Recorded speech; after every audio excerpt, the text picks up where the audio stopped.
যে জামানা ছিল কাউকে বুঝাইতে হইতো না যে দিনের সাথে সম্পর্ক জোড়ো, দিনের উপরে ওঠো, দিন নিয়ে ওঠো, দিনের মেহনত করো।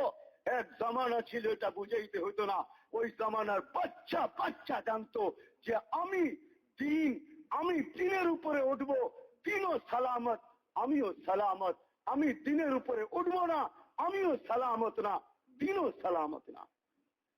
আর যদি মসজিদ সালামত না হয় আর দিন সালামত না হয় তো আমিও সালামত থাকবো না, আমার কিছুই সালামত থাকবে না। এই জন্য আল্লাহর রসুল বলে দিতে, আল্লাহর রসুলের ঘোষণা আছে, সাহাবায়ে কেরামের বর্ণনা আছে, সাহাবায়ে কেরামের, দুই জায়গা আবাদ করো, দুই জায়গা আবাদ করো, তোমাদেরকে আমি আবাদ করব।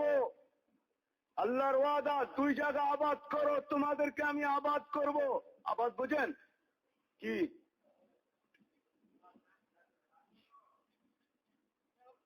দুই জায়গা আবাদ করো, আমি তোমাদেরকে আবাদ করব। দুই জায়গা প্রতিষ্ঠিত করো, আমিও তোমাদেরকে প্রতিষ্ঠিত করব। আবাদ মানে প্রতিষ্ঠিত হওয়া। কি প্রতিষ্ঠিত হওয়া বোঝেন তো? হ্যাঁ, আল্লাহ আমারে প্রতিষ্ঠিত করে দিতে, পায়ের উপরে করায় দিতে। কয় কেমনে? কয় কোনো চিন্তা নাই, এক টুকরা জমিনও আছে, আবার বাড়িও আছে, আবার ডেলি যা প্রয়োজন, মাসে যা প্রয়োজন ওইটা আবার ব্যবস্থাও আছে। বাস আলহামদুলিল্লাহ, এটা হলো আবাদ। এটার নাম কি? আবাদ, প্রতিষ্ঠিত।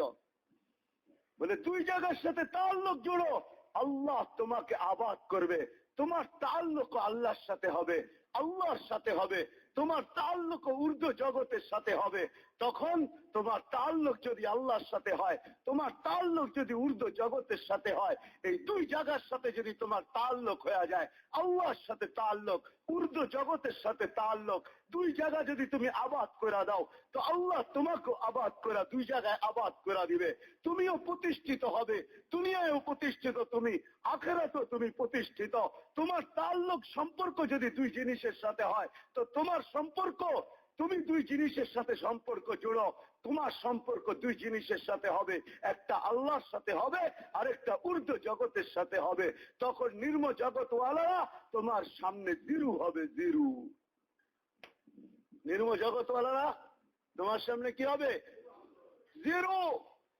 তোমার সামনে কোনো বাধা বাধা না। সমুদ্র বাধা বলে এটা কোনো বাধা না, পাহাড় বাধা বলে এটা কোনো বাধা না, বলে কোন শক্তি বলে কোন শক্তি আমাদের সামনে বাধা না। এমনে না মেরে দোস্ত, এমনে না।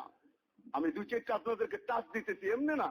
খালিদ ইবনুল ওয়ালিদ রাদিয়াল্লাহু তাআলা আনহুকে যখন রুমের ওই কিলা দখল করার জন্য বলা হইতেছে, আমির বলতেছে, আমির সাহেব বলতেছে, খালেদ রুমিরা তো কিলার ভিতরে ঢুকছে, তারপরে বলে ফটক বন্ধ করা দিতে, বলে তারপরে বলে বাহির হইতেছে না। আমরা তো সময়ের পর সময় তাদেরকে ঘাও করে আসি, তারা তো সবকিছু নিয়ে ভিতরে ঢুকে গেছে, এখন তারা বাহির হইতেছে না, কিলা জয় করব কি কইরা? বলছে আমার মশওয়ারা যদি মানেন, আমার রায় নিবেন, আমার কথা শুনবেন, তাইলে আমাকে উঠায় ভিতরে নিক্ষেপ করেন। আমাকে উঠায় ভিতরে কি করেন? নিক্ষেপ করেন। বলছে খালেদ জানি তো না কত লক্ষ কত হাজার ভিতরে, আর তোমাকে উঠাই বা মারবো কেমনে? আর তোমাকে তো এই মৃত্যুর মুখে, তোমাকে তো হালাকের মুখে আমরা ঢালতে পারি না।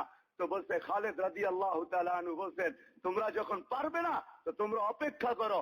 নিজে রশি আনছে, সেকাঞ্চার বাঁধছে, আর দেওয়ালের উপরে মারছে, আর দেওয়াল পায়া উঠছে, দেওয়ালের উপরে দাঁড়াইছে, সবাইকে সালাম দিছে, আর নিজেকে কিলার ভিতরে ঢেলা দিছে, আর ঢেলা কিছুক্ষণ পরে ফটককে খুলা দিছে, আর বলছে উদখুলু সালিমিনা গানিমিন, তোমরা শান্তির সাথে গনিমতের মাল জমা করতে ঢোকো। বলে তুমি কি করছো? বলে আমি কাম তামাম করে দিচ্ছি। কাম কি? তামাম।